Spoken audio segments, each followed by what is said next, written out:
Le sujet qui nous intéresse aujourd'hui, c'est le branding. Et vu que la plupart d'entre nous, on bosse en solo, on va même parler de personal branding. Voilà, c'est un sujet qui arrive un peu dans un contexte où y a beaucoup de monde qui passe en freelance en ce moment. On voit pas mal aussi de friction avec certains freelances qui galèrent à trouver des missions par eux-mêmes. Donc, on s'est dit que c'était une bonne idée de parler de personal branding parce que, moi, de mon avis, en tout cas, je pense que c'est vraiment quelque chose qui peut répondre à cette problématique. Et voilà, ceci étant dit, je me suis posé la question, comment on fait pour se créer un personal branding quand on est freelance? Et pour répondre à cette question, j'ai invité 2 intervenants. La première intervenante que vous avez peut-être vu passer sur les réseaux sociaux, car elle y est très active. Ça fait un moment que je la suis et elle a des résultats assez ouf en termes de personal branding, donc très content d'en savoir plus ce midi. C'est gentil. J'ai fait le cadeau de venir ici. On n'aurait pas pu trouver mieux pour un webinaire de Noël. J'ai nommé Juliette Cadeau. Et non, c'est Juliette Jingle Bells, en fait, mon vrai prénom. Non, merci beaucoup, Clément, pour cette invitation. Je suis hyper contente d'être là. C'est vrai qu'avec Clément, on se connaît depuis pas mal de temps parce que j'ai fait partie, moi aussi, de la communauté Crème de la Crème avant de partir, puisque je ne suis plus freelance aujourd'hui. Mais j'ai commencé, moi aussi, en free. Et d'ailleurs, on peut aussi vouloir continuer en free. Moi, ce n'était pas mon envie, mais il n'y a aucun problème. Ce n'est pas forcément une finalité en soi que de passer en société. Ça, c'est en fonction de chacun.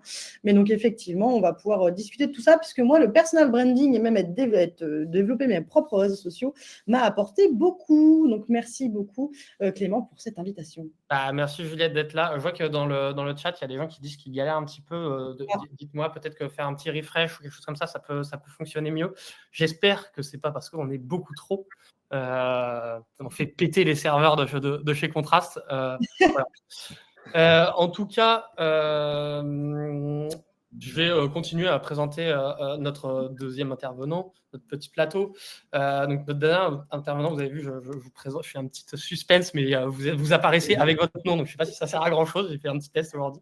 Notre deuxième intervenant aide les marques et les solopreneurs à développer leur identité visuelle. Je ne sais pas si je dis des bêtises, Ben. Non, c'est exactement ça. Donc, c'est pas parce que je me suis dit que ce n'était pas tout d'être présent en PrestaCim, mais c'est quand même mieux de le faire avec style. Ça fait un moment aussi qu'on échange avec Ben, notamment pour faire un webinaire ensemble. Donc, très heureux d'accueillir Ben Young parmi nous et bienvenue. Trop content d'être là. Merci aussi pour cette opportunité. Et ça fait un petit moment que peut-être ceux qui me suivent sur LinkedIn, vous voyez que je parle d'identité visuelle minimale. Donc voilà, j'ai hâte de vous en dire un peu plus tard et de vous faire une petite démo live de ce que ça peut vous apporter en tant que freelance sur notamment LinkedIn, mais aussi les autres réseaux sociaux pour développer votre petite image de marque perso. Top. Merci Ben, ça va être très intéressant, je le sens. En tout cas, moi, ça m'intéresse à fond. Enfin, voilà, une petite, pour ceux qui ne me connaissent pas, je suis Clément Leroux, je suis freelance et solopreneur comme beaucoup d'entre vous et je suis spécialisé dans la création et gestion de communautés. Mais surtout, aujourd'hui, je vous parle en tant que responsable de la communauté de Crème de la Crème. Crème de la Crème, donc, qui organise ce webinaire et qui, comme vous le savez évidemment, est la première communauté sélective de freelance en France. Et nous connectons les grandes entreprises avec notre communauté de freelance certifiés. Voilà, ceci étant dit, je pense que je n'ai pas besoin de vous expliquer comment ça marche. J'ai l'impression que le chat a déjà été bien pris en main. Je pense qu'il va y avoir beaucoup de monde qui vont venir aujourd'hui. Donc, je vous conseille quand même fortement, si jamais il y a beaucoup de questions, j'espère qu'on aura le temps de répondre à tout le monde, mais si jamais il y a vraiment beaucoup de questions, je vous conseille de voter avec des petits emojis sur les questions que vous préférez. Ça nous permettra un peu d'hiérarchiser les intérêts. Et puis, voilà, j'ai fini. Il est déjà 12h17. Je suis désolé, je parle toujours beaucoup trop. Je vous laisse la main avec Juliette pour commencer, qui va nous parler de développer un personal branding en freelance. Of course. Alors, comment on fait, les amis, pour développer son personal branding en freelance? Vaste question. On va voir ça en plusieurs points. Le premier étant, je vais faire une petite introduction sur qui je suis exactement parce que tout le monde ne me connaît pas. C'est normal. Et ensuite, on va faire un point sur qu'est-ce que c'est le personal branding, en gros, parce qu'on en parle beaucoup. C'est un terme qu'on va beaucoup passer sur LinkedIn, mais peu d'explications. Donc, on va faire un petit point là-dessus. Ce que le personal branding a changé pour moi, bien sûr, et comment développer son propre personal branding. On va voir ça ensemble rapidement. L'idée, c'est aussi de laisser place aux questions. Donc, notamment, je passe très vite sur Me, Myself and I. Moi, je suis une entrepreneuse de 31 ans. J'ai fait 4 ans de micro-entreprise et j'ai lancé mon agence de communication en octobre 2022. Donc, elle a un petit peu plus d'un an. Elle apprend tout juste à marcher. Et moi, j'interviens auprès de clients hyper différents. J'aide à la fois des solopreneurs comme des groupes cotés en bourse sur la stratégie de communication, gestion de projet sur toujours la com et création de contenu. Comme le disait très bien Clément, moi, je suis présente sur plusieurs réseaux et vous allez voir aussi, je vais vous révéler des choses, c'est-à-dire que Instagram et TikTok, c'est pas moi qui m'en occupe. Moi, je communique sur Instagram, TikTok, LinkedIn et par newsletter. Je suis suivie par 90 000 personnes à peu près sur ces réseaux en cumulé et je compte 11 millions de vues, même plus maintenant. J'avoue que j'ai un peu arrêté de compter là-dessus. Et moi, mon personal branding me permet de décrocher des opportunités. Et on va voir comment on va le faire pour vous et d'avoir constamment des demandes entrantes sans prospection. Pour le coup, je ne prospecte pas. Je vais m'y mettre en 2024 parce que j'ai l'intention de développer ce côté-là de mon agence avec du business development. Mais pour l'instant, tout est en demande entrante et pas en demande, en allant chercher en fait les demandes. Donc, c'est le gros avantage du personal branding, c'est qu'en fait, on ne va pas chercher les clients, on les attire à soi. Et si, comme moi, vous êtes plutôt de la team je ne sais pas prospecter, eh bien, c'est utile. D'ailleurs, généralement, on fait soit l'un, soit l'autre, ou on ne les fait pas généralement. Le personal branding, qu'est-ce que c'est, les amis? Eh bien, on va faire une petite définition. Personal branding que l'on peut définir et traduire par marketing personnel ou développement de marque personnelle. C'est une discipline qui consiste à utiliser les actions de communication comme on le ferait pour une marque, mais pour une personne, donc pour un entrepreneur généralement. Vous ne le faites pas généralement quand vous êtes dans votre statut de particulier, hein, bien sûr, puisque c'est à des fins de business qu'on utilise le personal branding. Et en fait, ça permet d'utiliser la communication pour ne pas porter uniquement votre société, mais pour porter vous-même également et potentiellement vos collaborateurs dans un temps d'eux. Mais quand on est freelance, en fait, on est intrinsèquement lié à son entreprise. On est son entreprise. D'ailleurs, même le statut de micro-entreprise, on a à la fois personne morale et personne physique. Donc, le personal branding est d'autant plus important dans ces cas-là. En fait, on prend la parole non pas en tant que entreprise uniquement, mais en tant que personne également. Donc, en utilisant ce biais, vous promouvez non seulement vos compétences, votre parcours, mais aussi par ricochet, votre entreprise et vos services. Le personal branding, qu'est-ce que c'est? Pour le coup, la première chose, c'est que c'est utiliser votre personne pour promouvoir vos produits ou vos services. Encore une fois, en fait, vous ne prenez pas la parole au nom de votre entreprise si vous en avez donné un. Par exemple, moi, je ne prends pas la parole au nom de l'agence Cadeau, qui est mon agence de communication. Je prends la parole en tant que Juliette Cadeau. Ça permet de vous servir de vos compétences, les soft skills et les hard skills. Petit rappel, les soft skills, ce sont vos compétences personnelles, par exemple l'esprit d'équipe, l'optimisme. Et les hard skills, ce sont vos compétences techniques, donc par exemple la rédaction web, la rédaction SEO, etc. Mais vous utilisez aussi votre histoire, vos opinions, votre parcours pour créer une stratégie de communication efficace. Et attention, le personal branding, pour être bien fait, vous pouvez vous lancer comme ça, mais au bout d'un moment, le manque de stratégie va vous ramener. Vous ramener à la réalité. En fait, c'est peut-être une déformation professionnelle, mais moi, j'estime que rien ne doit être fait sans stratégie, parce que si vous partez sans stratégie, vous allez avoir tendance à aller un peu partout, faire un peu n'importe quoi, tester plein de choses et vous épuiser. Donc, l'idée, c'est vraiment de traiter votre personne et votre personal branding comme vous traiteriez la communication d'une marque, c'est-à-dire avec une stratégie. Pour le coup, on a aussi le personal branding. Qu'est-ce que c'est? C'est développer votre image comme celle d'une marque, on l'a vu, faire de vous l'ambassadeur de votre entreprise. C'est également développer une audience qui va vous permettre d'attirer les clients à vous. Alors, je suis d'accord avec vous parce que je sais que j'ai toujours des détracteurs quand j'aborde ce point. Mais oui, aujourd'hui, le nombre de followers, c'est une carte de visite. C'est indéniable. C'est pas parce qu'en fait, il y a des personnes qui sont des arnaqueurs là-dessus et qui ont plein de followers, et ça veut pas dire que la personne est forcément bonne dans son métier que d'avoir des followers, mais malheureusement, on ne peut pas nier qu'aujourd'hui, les chiffres font partie du personal branding et sont une carte de visite obligatoire. Donc, si vous êtes bon dans votre métier et que vous le savez, et qu'en plus, vous ne communiquez pas, c'est limite criminel, les amis. Il faut communiquer quand vous êtes bon dans votre métier parce qu'il y a des personnes qui sont mauvaises et qui ne se gêneront pas pour le faire. Et aujourd'hui, on le sait, c'est beaucoup de marketing, donc autant s'en servir à des fins louables pour vous et aussi pour vos clients. Également, le personal branding, c'est accepter de vous montrer, de vous dévoiler un minimum. Hein. Si vous ne souhaitez pas du tout parler de vous, il ne faut pas faire de personal branding parce qu'en fait, le personal branding, c'est faire en sorte de vous choisir vous, pas uniquement parce qu'on a besoin d'un expert dans vos compétences. Par exemple, je ne vais pas choisir Ben uniquement parce que j'ai besoin d'un brand designer. J'ai choisi Ben parce que j'ai besoin d'un brand designer et parce que je veux travailler avec Ben. Et ça, c'est ça l'avantage du personal branding, c'est qu'en fait, même si vous êtes plus cher que vos concurrents, en ayant un personal branding fort, on voudra travailler avec vous pour vos compétences et pour ce que vous véhiculez. Donc, c'est très puissant. Et enfin, le personal branding, c'est partager de la valeur pour gagner la confiance de votre audience. Si vous cherchez à vendre à chaque action de communication, si vous passez votre temps sur LinkedIn, par exemple, à utiliser vos posts pour uniquement faire valoir toutes vos différentes actions, ça ne fonctionnera pas. Ce n'est pas un bon personal branding. Il faut délivrer des posts dans lesquels vous n'attendez rien en retour, dans lesquels vous êtes utile à votre audience. Et c'est comme ça que vous allez gagner sa confiance. Hop, pour le coup, le personal branding, ce n'est pas ne parler que de vous, vous et vous. Hein. Vous allez voir qu'en fait, en communication, c'est toujours un jeu d'équilibriste constant.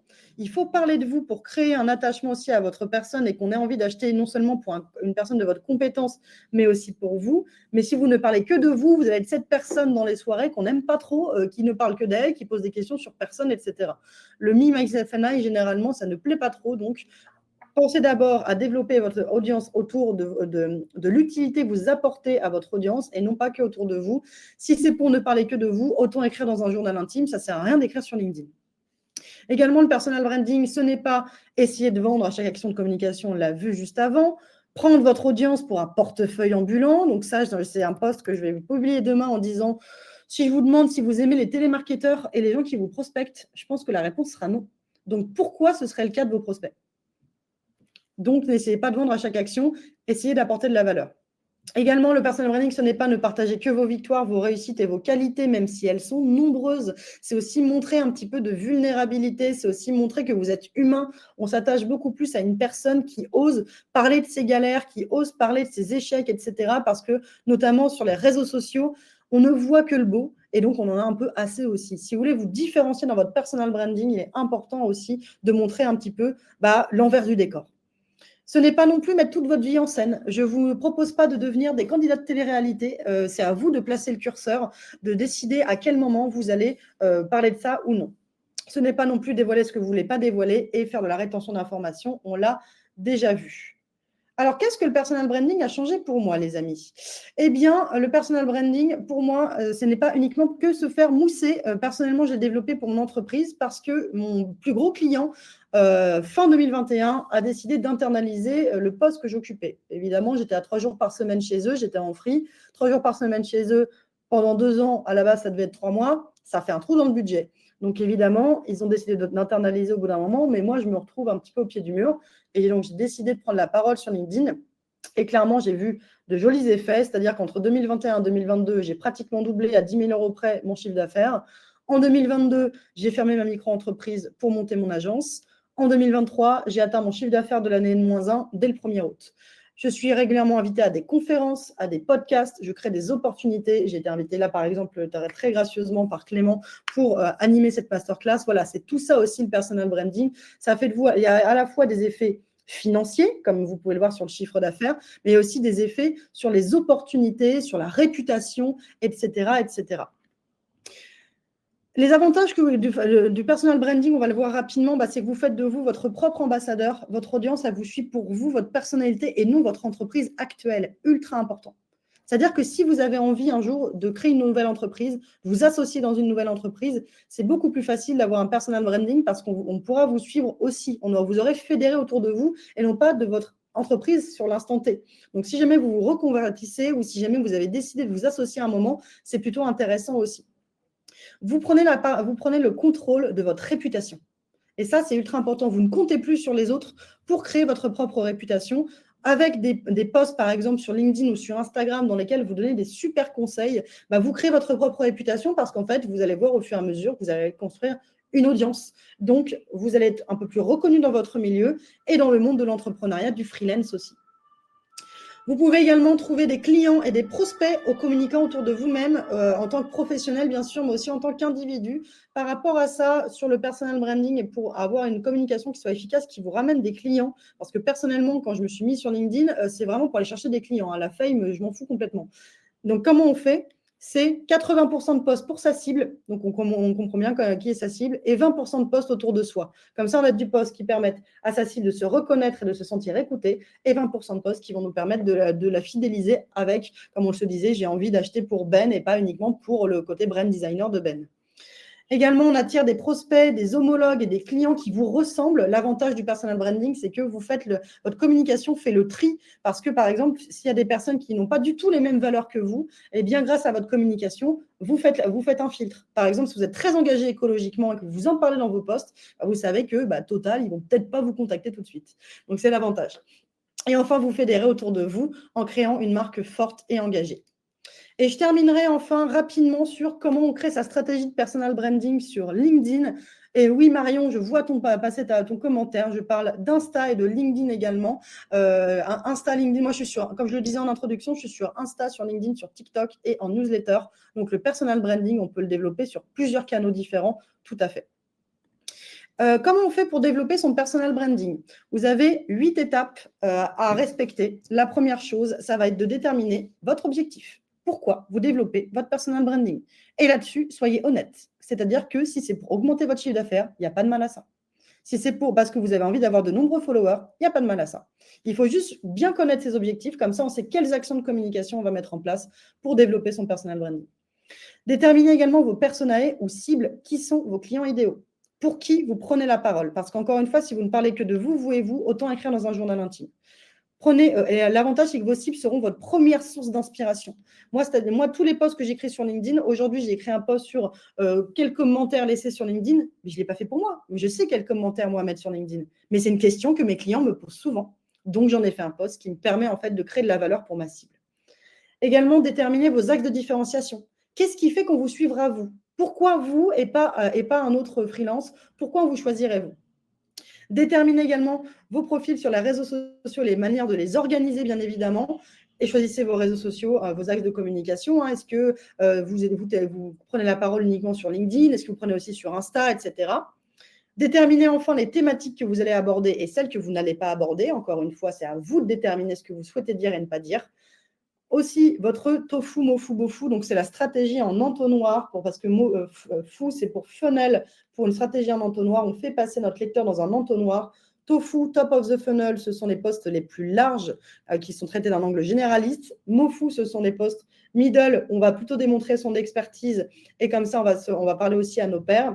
Et bofu, ce sont les postes qui vont être autour de notre cœur de cible, c'est-à-dire qu'en fait, on sait qu'on va parler à moins de monde, mais on peut beaucoup plus convertir parce qu'on va taper là où la cible a un besoin. C'est-à-dire, par exemple, je ne sais pas quoi mettre comme commentaire sur LinkedIn. Moi, je sais que c'est un post beau fou à la fin parce que ça s'adresse à moins de personnes, des personnes qui veulent commenter sur LinkedIn et qui ne savent pas comment faire. Et en gros, là, je les prends par la main et je leur montre que je maîtrise ça. Donc, s'ils ont besoin, coup de téléphone et on travaille ensemble.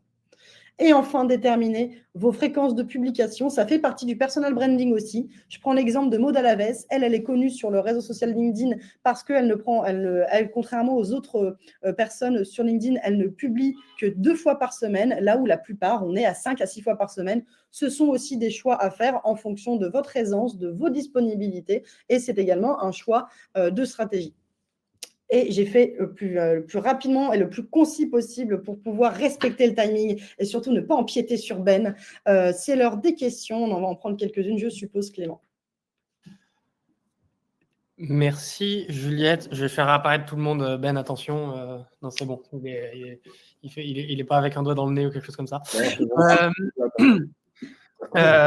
Écoute, ouais, merci beaucoup. J'ai vu qu'il y a des petites questions qui sont passées. Super intéressant. J'avais envie de réagir à peu près tous les 3 slides, mais je me suis dit, bon, je vais la laisser quand même faire son speech. J'ai vu que tu étais quand même bien dedans. Comment on fait pour les questions? Je vois celle d'Amina là, qui a eu pas mal de votes. Comment ne pas tomber dans le piège de parler tout le temps de soi et d'être succinct et concis dans sa communication sur LinkedIn? Il n'y a que ça, des pavés et des pavés pour parler de soi. Bah alors déjà, sur LinkedIn, s'il n'y a que ça, peut-être qu'il faut que tu cleans ton fil d'actualité. C'est-à-dire qu'en fait, LinkedIn, c'est un algorithme et l'algorithme, il te propose des choses qu'il a déterminées comme étant intéressantes pour toi. Si tu ne vois que ça, peut-être qu'il faut que tu arrêtes de suivre certaines personnes, etc. Ça, c'est juste pour la petite astuce.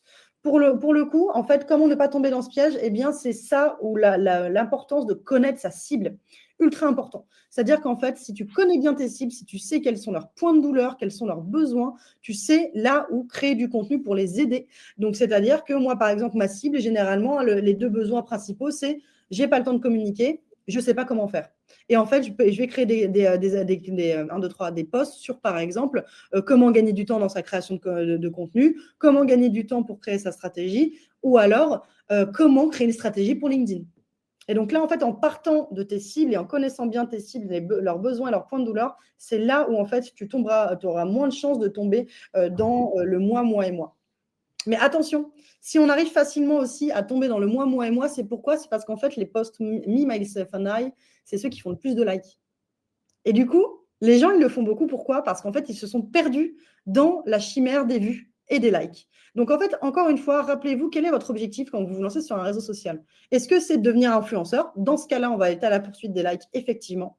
Est-ce que c'est de décrocher des opportunités et du business avec? Dans ce cas-là, recentrez-vous sur vos clients et on s'en fout des likes. Si jamais votre post, il a fait que 3 likes et qu'il vous a apporté un prospect, vous avez gagné. Très, très, très bon conseil, j'adore. Il y a Hugo, je sais qu'il y a pas mal de freelance tech sur la communauté de Crème, donc il doit y avoir aussi pas mal de freelance tech qui nous écoutent là en ce moment même. Alors la question est longue, elle est même coupée sur le visuel là, mais en gros, en fait, il posait des questions un petit peu sur comment est-ce qu'on adapte son personal branding quand on est développeur. Lui, tu vois, il ne parle pas de parler de lui, mais plutôt de post technique, etc. Peut-être que tu pourras aussi réagir parce que toi, tu as un métier peut-être qui est un petit peu plus technique et peut-être que tu auras des choses intéressantes à nous dire. Voilà. Ça tombe bien, l'an dernier, j'ai fait la stratégie de communication et de personal branding d'un développeur sur LinkedIn justement. Et en fait, j'avais fait l'audit de ses posts parce qu'il postait depuis pas mal de temps, il avait 0 résultat. Et le problème qu'il avait, c'est ça, attention avec les métiers comme les vôtres, c'est que vous êtes généralement dans l'ultra-expertise. Sauf qu'en fait, votre métier, genre les communs des mortels comme moi, on ne comprend rien quand vous utilisez du jargon. Donc, qu'est-ce qui se passe? C'est qu'en fait, si vous utilisez du jargon, vous allez parler qu'aux personnes qui parlent votre langage, donc vos homologues. Ce qui fait que vos homologues, techniquement, ils n'ont pas besoin de vos services. Donc, qu'est-ce qu'il faut faire plutôt quand on est sur un métier très, très technique comme le développement? C'est surtout aller chercher la démocratisation, aller chercher la simplification. Et ça, ce qui est ultra important, encore une fois, je vais vous ramener à vos clients, mais la plus grosse astuce que je donne à mes clients, c'est celle qui fonctionne toujours, c'est que si vous ne savez pas de quoi parler, vous reprenez une question qu'un de vos clients vous pose tout le temps. Ça, mention spéciale si la question elle est précédée c'est peut-être une question bête, mais si votre client il se la pose, votre prospect il se la pose. Donc voilà, toujours s'adapter. En fait, pensez que vous écrivez pour ceux qui achètent vos services et pas pour les autres. Donc attention au métier très technique, c'est un piège dans lequel on tombe très facilement. C'est qu'à vouloir être expert, et du coup, on se coupe des personnes qui sont néophytes. Et par définition, un néophyte a bien plus besoin de vos services que quelqu'un qui s'y connaît déjà beaucoup en développement. Ouais. Moi, je suis tout à fait d'accord et je répète, mais vulgariser son métier, c'est vraiment la clé. Je vous préviens, il y a des gens qui feront le même métier que vous, qui vont un peu vous taper dessus en mode, mais en fait, tu rends le truc trop accessible. En réalité, on s'en fout un peu parce que ce n'est pas eux qui vont vous passer des commandes. Ouais, moi, j'ajoutais ça, parce que je voulais ajouter de plus. Moi, je pense que c'est pas mal. Vraiment vulgariser et rendre le truc le plus accessible possible. Et oui, partir du problème du client. Si le client il a un problème, montrer comment vous, de façon très simple, vous pouvez le résoudre. Je pense que c'est le meilleur moyen d'attirer les gens. Ok. J'enchaîne avec une autre question. Il y en a pas mal, mais il y en a une que je me suis posée, moi, il y a quelques temps. C'est peut-être que vous aurez une réponse. La différence entre le choix entre personal branding ou nom de marque quand on est solopreneur, qu'on est soit freelance, soit indé de manière générale. Est-ce que vous avez un petit avis sur ce sujet? Qu'est-ce qui a fait que vous exprimez en Benium ou en Juliette Cadeau, Toi, je vois que de plus en plus, tu pars vraiment sur ton nom de famille, Juliette. Donc, peut-être que tu es en train de faire une transition, je ne sais pas. Non, même pas. C'est juste qu'en fait, je sais que j'ai un unfair advantage qui est mon nom de famille parce que quand on s'appelle Cadeau et qu'on est dans la com, c'est quand même chouette, tu vois. Donc, c'est aussi parce que je joue vachement là-dessus et en fait, ça permet de créer un effet de mémoire, de mémorisation, pardon. En fait, c'est pas totalement impossible, mais il faut pas oublier qu'en fait, les gens préfèrent converser avec des humains qu'avec des marques. Donc, en fait, tu peux créer, par exemple, je sais pas, ton prénom et le nom de ta marque derrière, si tu n'as pas envie de dévoiler ton nom de famille, par exemple, ça peut être possible comme ça. Mais si tu communiques avec un logo, par exemple, à la place de, si on prend l'exemple de LinkedIn, hein, si tu communiques avec ton logo et pas avec ton nom, etc., et ton visage, là, on n'est pas dans le personal branding. On est dans le branding. On est simplement dans une entreprise qui communique. Donc, en fait, c'est là où est la différence, c'est que personal branding, ce sont des personnes physiques. C'est-à-dire que si je vois Clément Leroux sur ses posts, que je le contacte, je vais parler à Clément Leroux. Je vais pas parler à Leroux Corporation. Est-ce que tu penses que je devrais mettre un logo ou que je dois me teindre en roux, du coup? Oui, obligatoire.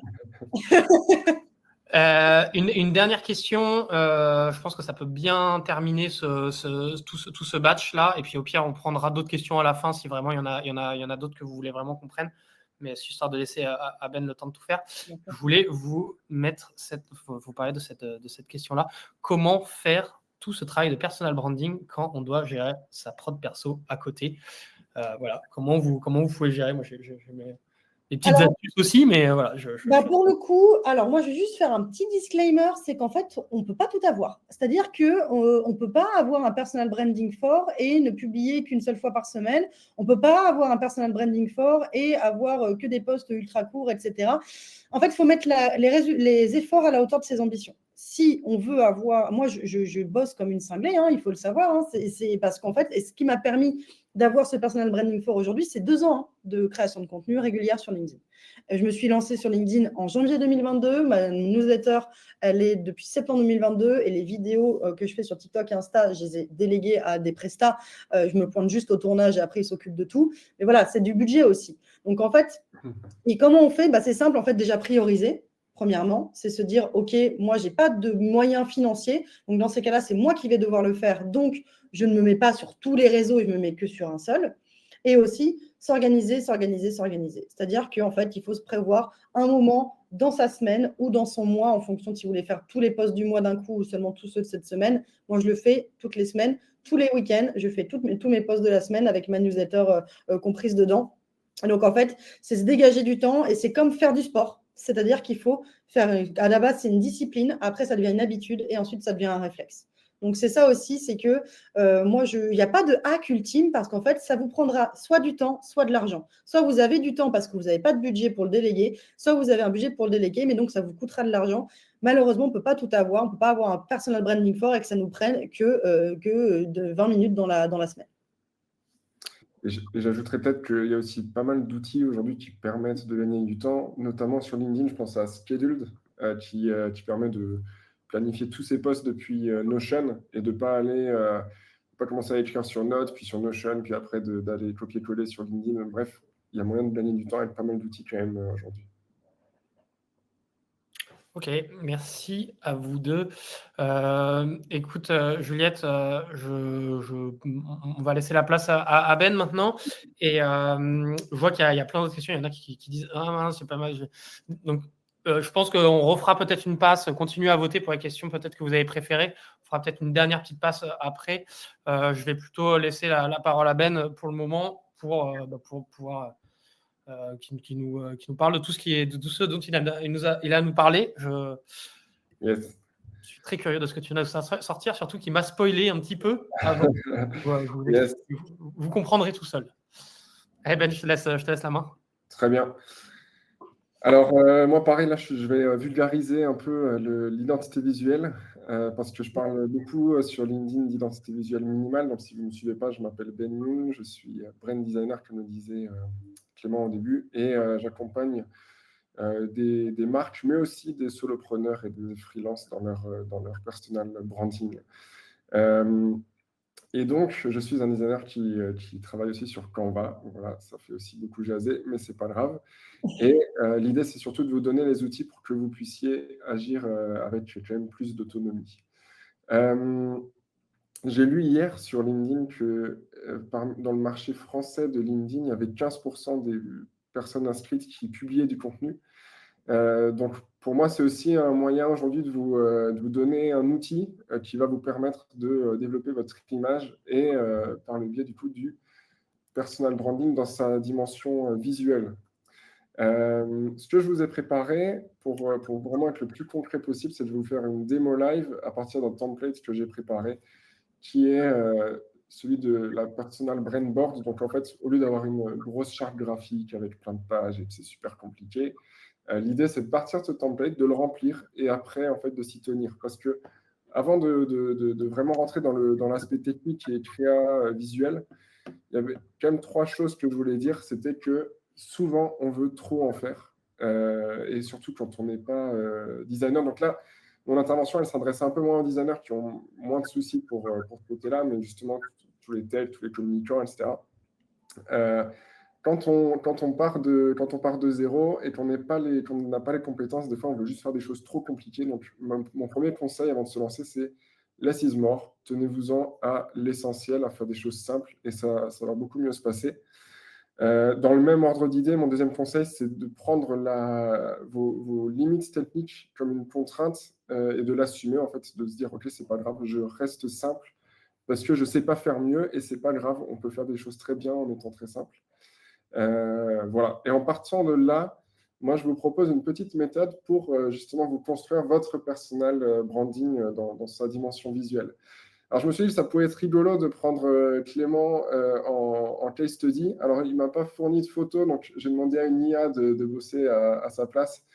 Et bon, la seule différence, c'est que mon monsieur-là, il fait un tout petit peu moins acteur américain que le vrai Clément. Mais voilà, on va partir là-dessus. Et oui, troisième chose que je voulais dire, c'est que dans tout ce qui est visuel, la cohérence est plus importante que le visuel en lui-même. En fait, l'idée, ça va être de déterminer des choses à ce stade et de s'y tenir. Et en fait, l'idée, c'est vraiment de pas tout le temps changer, parce que les gens qui changent tout le temps, on ne les reconnaît pas. Donc, l'idée, c'est de ne pas tout le temps changer. Je vais commencer par la photo. C'est quand même bien d'avoir une photo pro, d'avoir une photo qui est un minimum bien pour votre profil LinkedIn, Instagram et tout. Il y a aussi des gens qui ont des situations particulières, comme s'appeler cadeau, et de pouvoir du coup jouer de ça et puis utiliser toujours l'emoji cadeau avec, ce qui participe du coup à sa marque personnelle dans son aspect visuel. Mais moi, par exemple, ce n'est pas mon cas. J'ai un nom. Alors moi, j'ai un nom court, donc c'est pas mal aussi. Mais il ne veut pas forcément dire quelque chose. Donc, n'hésitez pas aussi dans votre photo à développer un style qui revient souvent dans les visuels que vous postez. Je pensais notamment à Chris Dou, je ne sais pas si vous le connaissez, c'est celui qui a fondé The Future, qui est aussi une communauté pour les freelances du côté US. Et c'est assez marrant parce que quand on le cherche, au final, il a toujours soit cette casquette noire, soit son bonnet noir. Il est toujours habillé un peu en noir et je trouve ça assez cool en fait de développer aussi un style corporate qu'on va essayer de répéter sur l'ensemble des visuels qui vont sortir de nous. Ensuite, moi, je ne parlerai pas de logo à ce stade, mais je parlerai plus d'une signature et je trouve ça bien de partir sur une typo et de s'y tenir. Donc là, je vais partir par exemple sur Clément Leroux. L'idée, alors, je vais le passer en 2 lignes. Donc, pour ceux qui ne savent pas, Clément est community builder, donc il construit des communautés comme celle de Crème de la Crème. Donc là, je ne l'ai pas du tout sondé, donc je pars en total freestyle, mais je vais me dire qu'il a envie d'apporter une touche d'humanité, quelque chose de très spontané, quelque chose qui est proche des liens humains. Et donc, je vais chercher une typo. Donc, vous avez pas mal de sites avec des typos de très bonne qualité qui sont gratuites, comme Fontshare, comme les Google Fonts. Mais aussi, si vous travaillez sous Canva, il y a directement sous Canva plein de possibilités. Et disons que je cherche une typographie cursive pour donner un peu d'humanité à cette identité. Et je vais partir sur quelque chose d'assez spontané. Voilà, non, allez, on va prendre un truc un peu plus carré. Mais disons que je prenne une typo, donc manuscrits. Je vais juste réduire un peu, ça c'est mon côté un peu designer. Et du coup, je vais me dire que voilà, ça va être ma signature. Et en fait, l'idée, c'est que je vais toujours m'en tenir à ça sur tous mes visuels. Oui, je vois les bouts quand on va dans le chat, mais c'est pas grave. Mon objectif, c'est de rendre ça le plus accessible possible. Bien sûr, vous pouvez faire la même chose sur Figma si vous êtes des Figma addicts ou sur le logiciel de votre choix. Dans le même ordre d'idée, donc là, je vais juste le régler un tout petit peu mieux. Voilà, je me sens mieux. Ensuite, je vais chercher des couleurs. Donc, moi, je conseille souvent de s'en tenir à vraiment un minimum de couleurs dans un personal branding, parce que sinon, ça peut vite devenir trop compliqué. Et pour les choisir, n'hésitez pas à utiliser des sites qui vous permettent de créer des palettes de couleurs comme colors.co, que vous connaissez peut-être, qui est très web, mais qui peut vous permettre de chercher des bonnes couleurs. Et alors, je vais me dire que j'ai envie peut-être qu'il ait du jaune. Bon, je vais partir sur du yellow, parce que c'est chaleureux, parce que c'est solaire, et parce que ça donne envie de travailler avec lui. Disons que je vais partir... Cette palette me plaît bien. Elle est très sobre et à la fois, il y a de quoi faire. Donc, je vais prendre ces couleurs-là et je vais tout simplement mettre des petits rectangles. Hop. On va simplifier encore un peu la vie. Voilà. Et en fait, là, je vais mettre donc, la couleur que je viens de récupérer sur la palette. Tac. Je mets mon petit texte ici. Celui-là. Et du coup, j'ai mon code hexadécimal. En fait, stocker ces données ici et puis de plus y toucher. Donc là, j'avais ma palette qui était là. Donc j'aime bien cet anthracite aussi. Je ne vais pas forcément prendre toutes les couleurs, mais je prends l'anthracite qui est là. Donc là, pareil, je change ça. Et ici aussi. Tac. Le petit test qui va bien, surtout pour les développeurs qui nous regardent et qui vont se tirer les cheveux sinon. Je prends encore celui-là parce qu'il est... Hop, je me perds. Voilà. Et puis bien sûr, on va ajouter le blanc parce que voilà. Sur quelque chose de sobre, mais ça va d'une part, ça va nous permettre de ne pas s'enflammer dans des couleurs qui vont être difficiles à utiliser. Et d'autre part, ça va nous permettre d'avoir quelque chose de très élégant. Voilà. Donc, disons que là, j'ai créé ma petite palette. Donc, je vais déjà prendre cet anthracite que j'avais, toujours dans une question de cohérence, et puis je vais mettre cette typo-là dans cette même couleur-là. Comme ça, on a vraiment cet anthracite. Et d'ailleurs, on peut aussi imaginer la version qui sera du coup négative. Hop. Mettre un premier plan, merci. Et voilà. Et là, en fait, on a nos deux versions. On est bien. Très bien. Donc là, on a une base, on a notre photo, on a notre signature, on a nos couleurs. À partir de là, on va encore ajouter un petit peu de typographie. Donc l'idée, c'est qu'on ne va pas écrire nos posts. Cette typographie, ça va être un peu trop compliqué à lire. Donc là, l'idée, c'est que je cherche une typographie, on va dire sans sérif, quelque chose d'assez moderne, quelque chose d'assez tendance. On peut partir peut-être là-dessus. C'est vraiment pour l'exemple. Je ne suis pas hyper fan, mais Mais on va quand même rester dessus, ça fait le boulot. Voilà. Donc ça, c'est la Lazard sans sérif. Elle existe en plusieurs. Ouais, très bien. Donc on va dire qu'elle existe en bold. Et donc ça, on va mettre que pour les titres, pardon, pour les titres.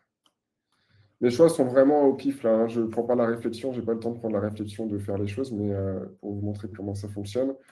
Donc là, on va mettre pour les titres, on utilise celle-ci. Et ensuite, pour les contenus tests, on ne va pas prendre la expanded. Je ne sais pas si il y en a une autre. Ouais, voilà, la sans sérif classique. Et pas en bold, parce qu'elle est un peu trop fat. Voilà. Et donc là, on est sur du contenu, du texte courant, pardon. Voilà. Je ne regarde pas les questions en même temps parce que je n'arrive pas à tout faire, mais on les traite après. Voilà, on a nos typos, on va pouvoir construire des carousels, des visuels avec tout ça. Et pour agrémenter, mettre un petit peu plus d'humanité encore là-dedans, on peut aussi prendre soit des photos, soit partir sur de la photo, soit partir sur des illustrations.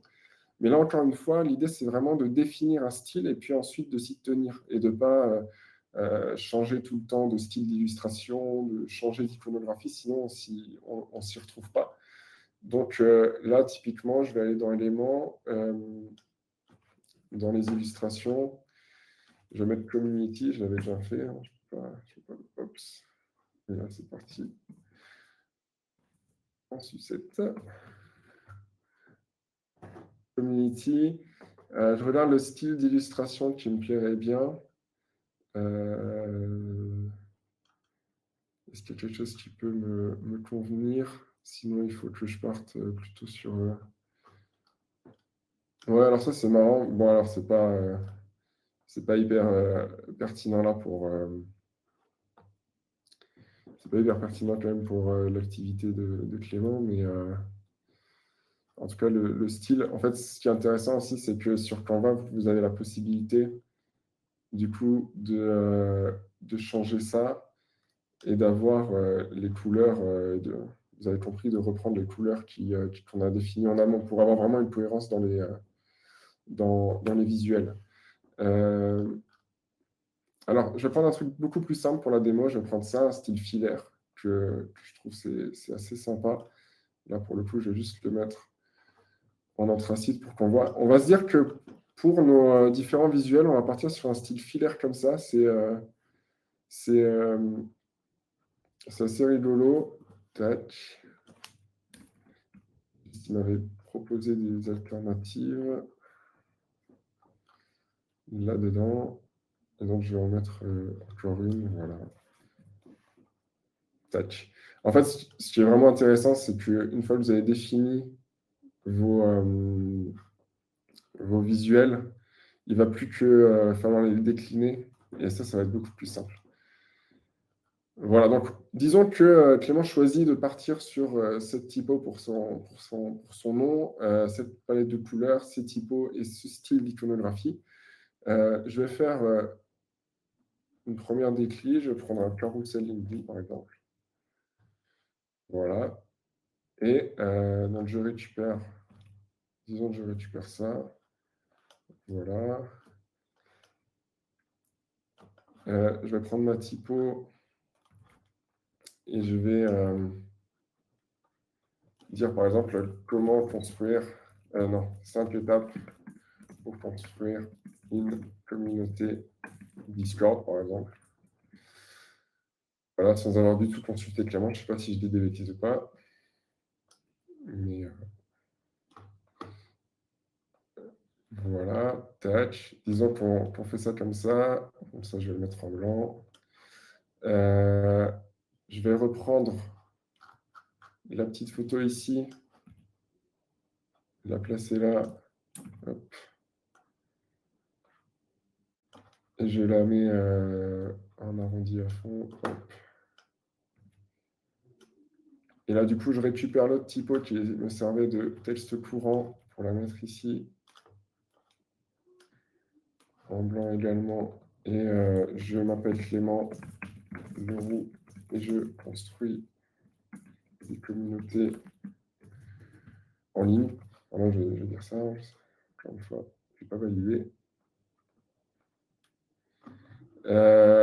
Je vais mettre forcément mon petit nom ici. Tac. Je vais mettre oups, une petite flèche par là. Bon, je fais vraiment de façon très rapide là.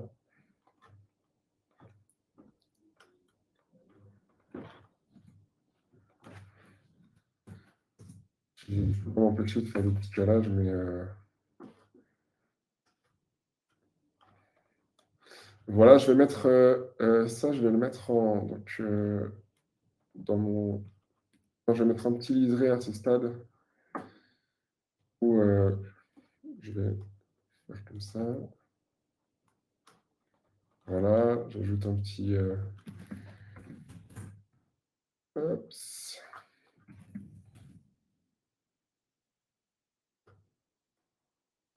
Un petit liseré aussi.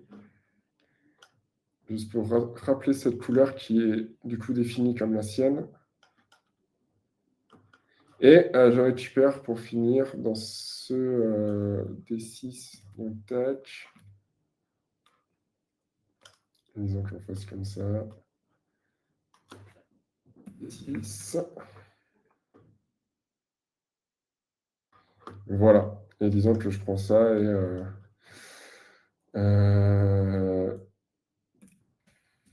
engager de préférence.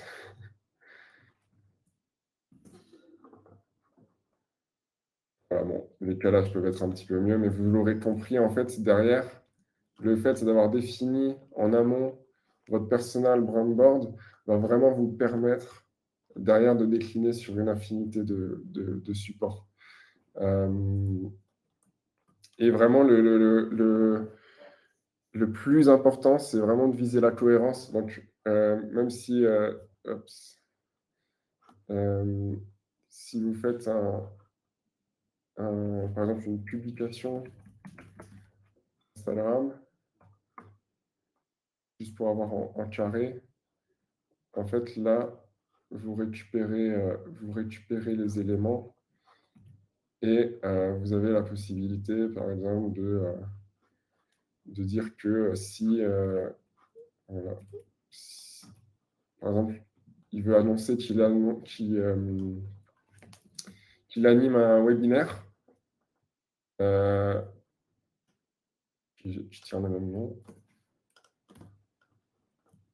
Voilà, en fait, ça va vraiment vous permettre de garder en cohérence et d'avoir une cohérence assez folle entre les différents supports. Voilà, l'idée après, c'est décliner, mais vraiment d'avoir une identité qui tire son origine ici et ça va vraiment être un support pour vous pour derrière obtenir une image de marque personnelle cohérente. Voilà, je sais pas si vous avez des. Je peux aller plus loin, mais je ne sais pas si vous avez des questions à ce stade. Je vais peut-être. Je ne sais pas si Clément, tu as pu regarder les questions, s'il y a des choses que je peux Ouais, répondre. alors j'ai dit pas mal de bêtises moi dans le chat, du coup j'étais un peu déconcentré, mais ouais, il y a eu plein de questions. Faudrait que je remonte le fil en même temps. Franchement, en tout cas, il y a plein de monde qui disent que c'était super intéressant et je suis assez d'accord avec ça. Je nous fais réapparaître. Alors, je remonte, hein, mais j'ai vu qu'il y a beaucoup de messages particulièrement sur cette édition, donc je n'ai pas du tout noté les questions. Ouais. Parce qu'en fait, il y avait pas mal de questions qui étaient encore au début pour Juliette. Et du coup, ensuite, on a commencé à avoir les questions qui se sont transformées pour Ben. Je suis remonté trop haut. Alors, regarde, moi, j'en ai une qui est pas mal. C'est quelles sont les règles juridiques, Ben, concernant les ressources que tu utilises, les mentions légales, les CGU, etc. Est-ce que tout ce que tu utilises là, comment ça se passe par rapport au légal? Par rapport à l'utilisation sur Canva? Je pense, ouais. Et par rapport l'utilisation sur Canva, mais ensuite à l'export, parce que l'idée d'avoir un Ouais. branding, c'est de pouvoir en fait l'exporter sur ses réseaux, etc. Bien sûr, ouais. Alors en fait, sur Canva, ce que vous créez sur Canva, vous pouvez le partager de façon ultra simplement ici. Il le propose. Donc vous avez, je ne suis pas un expert dans la juridiction, mais vous pouvez très bien le publier. Eux-mêmes le proposent sur les réseaux sociaux. Par contre, et quand c'est pour vous, je pense qu'il n'y a aucun souci. En revanche, moi, je ne ferai pas d'identité visuelle pour des sociétés sur Canva que j'exporte ensuite, parce qu'il y a plein de typos qui ne m'appartiennent pas. Mais encore une fois, quand c'est du personal branding, à ce stade, il propose vraiment de publier directement sur les réseaux sociaux. Donc, ce serait, je pense, du cas par cas, parce qu'il y a des typographies qui sont libres de droit, il y en a d'autres qui ne le sont pas. C'est un petit peu mélangé, mais dans les règles d'utilisation de Canva, ils disent que les visuels qui sont créés sur Canva appartiennent à Mimo, à Canva. Donc là-dessus, c'est vrai qu'il faut faire attention, mais pour du personal branding et en publication directe, je ne vois pas trop de soucis. En revanche, si vous voulez faire le truc le plus libre possible et le plus clean possible, c'est bien de passer que par des outils que j'ai cités ici. Et là, vous n'aurez pas de soucis. Et de plus, si vous voulez le faire sur Figma ou sur un autre outil, c'est encore mieux. Là, c'est vraiment la version la plus accessible au grand public que je puisse vous donner de voir. Et alors, moi, j'avais une question un petit peu, et peut-être que j'étais déconcentré au moment, parce que j'ai du mal à lire le chat et à gérer les personnes qui parlent en même temps. Mais peut-être que tu en as parlé, mais j'aimerais bien reposer la question, c'est le choix des couleurs et des typos. Est-ce que c'est quelque chose un petit peu qui se doit mouiller? Moi, j'ai toujours, en fait, eu du mal à me dire, bon, bah, c'est difficile de faire ce genre de choix, quoi. Toi, c'est juste de l'expérience ou il y a quand même des petits tips un petit peu qui peuvent te dire, bon, ça c'est bien, ça a mieux marché avec tel truc. Voilà. Ouais. Il y a même des ressources, des endroits où il y a des bons conseils, des choses comme ça. Oui, alors Google est plein de bons conseils de façon un peu globale, mais c'est vrai que là, dans la démo que j'ai faite, il n'y a eu aucun choix stratégique parce que le timing ne le permet pas. Bien sûr, on ne crée pas un personal branding en 15 minutes. En revanche, bien sûr que chaque choix peut être vraiment pensé et c'est mieux qu'il le soit. Là, typiquement, j'avais un peu réfléchi en amont. Je me suis dit que ça pouvait être sympa, comme on est dans la communauté comme on crée des communautés d'humains, d'avoir une typographie qui fait référence à l'humain et assez spontanée, donc quelque chose de script, en français, de manuscrit. Et pour les couleurs, j'étais parti sur quelque chose de très sobre, très élégant, et à la fois du jaune pour apporter de la joie, apporter de l'humanité, apporter un côté rayonnant et qui permet d'apporter un peu de fraîcheur. Encore une fois, il y a les couleurs ont plein de symboliques, donc ça, vous pouvez faire vos recherches, mais typiquement, le orange est souvent la couleur de la communication. D'ailleurs, la marque Orange le souligne bien. Le bleu, ça va être très sécurité, tech, etc. Mais après, il y a plein de règles qui existent. Ce qui est bien aussi, c'est de s'affranchir des règles et puis d'un peu casser. Si tous les acteurs de la tech sont en bleu, en fait, plus personne ne ressort. Donc, l'idée, c'est aussi un peu de voir qui fait la même chose que vous, comment eux se présentent, comment est-ce que vous pouvez tirer votre épingle, vous différencier, trouver des couleurs qui dénotent par rapport aux autres. Et vous pourrez trouver des couleurs qui aussi ont des significations pour vous à ce moment-là. Tiens, et pendant qu'on t'a sous la main aussi, Juliette, toi, tu as fait ce travail-là et peut-être peut-être que tu peux nous expliquer tes choix si tu l'as fait. Yes, tout à fait. En fait, alors, sachez que rien n'est laissé au hasard, hein. Moi, je suis une stratège à la base, hein, donc c'est mon métier de faire de la stratégie de communication. Donc, si je fais laisser au hasard, ce serait complètement faire un but contre mon camp. Alors, en fait, moi, je me suis basée sur ce que Ben l'a un petit peu abordé, c'est le marketing des couleurs. En fait, les couleurs ont des significations en fonction sur la psychologie humaine. Le marketing et la communication, de toute manière, sont intrinsèquement liés à la psychologie. Et grâce à une couleur, tu vas faire ressortir une émotion ou une supposition de la personne. Typiquement, Ben le disait en prenant le jaune. Le jaune, c'est solaire, ça donne envie de travailler avec la personne, c'est optimiste. Et en fait, moi, c'est pour ça que j'ai choisi le jaune autour de moi sur mon profil LinkedIn. Moi, c'est jaune et bleu. Le jaune, il est pour la personne que je suis je suis assez quelqu'un de dynamique, d'optimiste, etc. Donc, ça révèle mon personnel et voilà, là, dans ce sens-là, et mon branding. Pour le côté bleu, eh bien, c'est simplement parce que le bleu, c'est la couleur de la confiance. C'est pour ça qu'on a du bleu sur les assurances, les médecins, etc. Et en fait, étant dans le B2B, il faut tout de même que j'induise une certaine confiance. Donc, c'est pour ça que j'ai choisi les deux. En plus, bleu et jaune créent un joli contraste ensemble.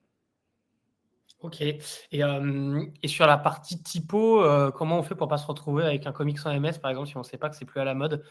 C'est un peu pareil, je vois qu'il y a plein de personnes qui envoient des ressources là, dans le chat.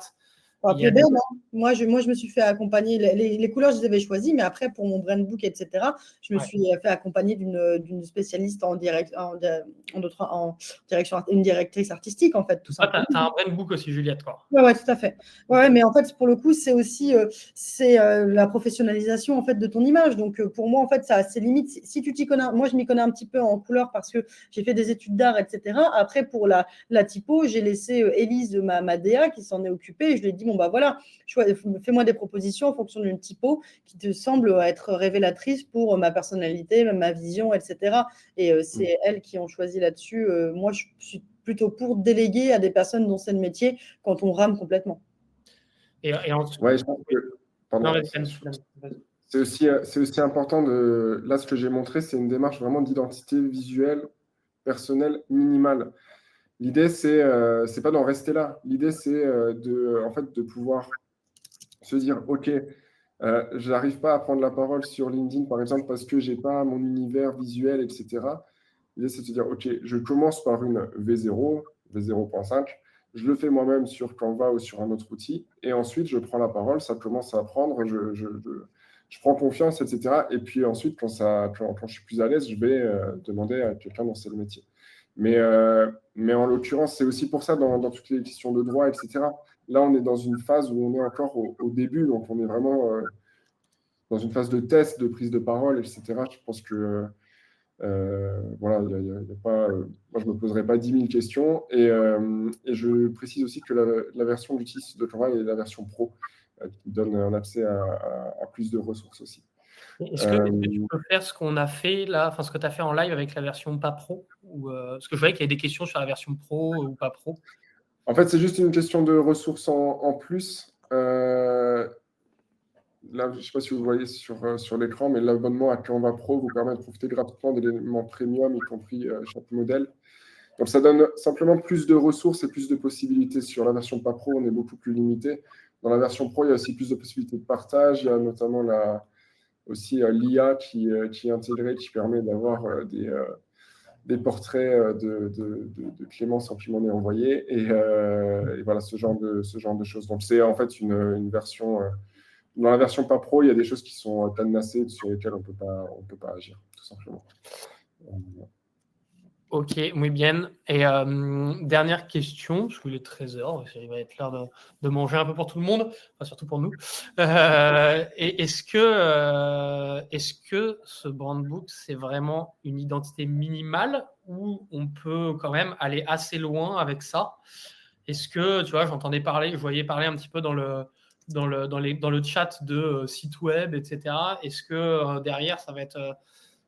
est-ce que, par exemple, moi, Clément, tu vois, je peux utiliser ce petit brand book là? Je sais que je vais avoir besoin, brandboard, je ne sais pas exactement comment on dit, peut-être que je dis des bêtises. Ouais, brandboard, c'est la version condensée en une page du brand book simplifié, quoi. Je comprends la différence même maintenant là du coup et du coup par exemple là tu vois demain je vais avoir besoin de faire un site mais même une version minimale d'un site ce genre de brandboard suffirait à ton avis pour pouvoir monter une V1 d'un site pour avancer parce qu'on sait que parfois les freelances ils ont tendance un petit peu à attendre que ce soit parfait pour lancer quelque chose et du coup ils lancent jamais rien. En fait, moi, c'est ça que je combats, c'est-à-dire que, en fait, attendons d'avoir le truc parfait pour. Ça sert à rien. Lançons-nous, testons, voyons ce que ça donne, prenons confiance, allons-y, et puis derrière, on fera une V2 avec des pros. Mais oui, pour moi, en fait, cette brand board, une fois qu'elle est définie, peut permettre d'aller plus loin, d'aller faire une landing page sur des outils ultra simples comme Framer ou ce genre de choses. Et en fait, l'idée, c'est, pour moi, on est dans une phase où la technologie nous permet de lancer un produit, un service en 2 heures, quoi. Et de voir si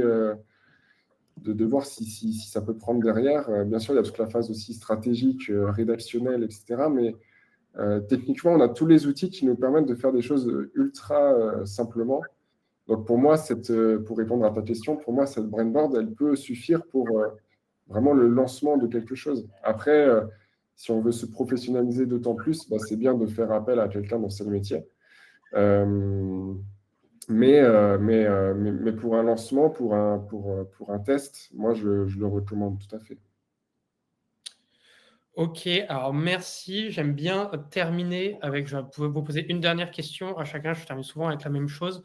C'est comment, je vais commencer avec toi, Juliette, comment est-ce que tu as des ressources particulières que tu trouves intéressantes à partager sur le personal branding? Parce que j'ai conscience qu'en une demi-heure, c'est difficile de former quelqu'un au personal branding, mais s'il y a quelqu'un qui veut se former, qui t'a intéressé les gens à avoir envie d'aller plus loin, où est-ce qu'ils peuvent trouver des ressources intéressantes? Et toi aussi, est-ce que tu publies, je ne sais pas, peut-être, des choses par rapport à tout ça, et où est-ce qu'on peut les trouver?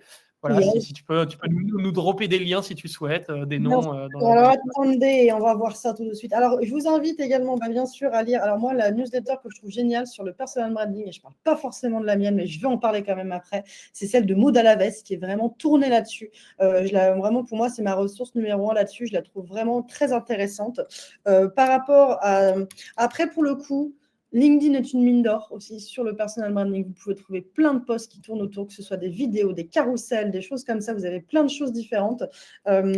Donc, n'hésitez pas à parcourir LinkedIn. Utilisez la barre de recherche LinkedIn dans laquelle vous pouvez taper personal branding et sélectionner des posts. Vous allez voir passer différents posts dessus.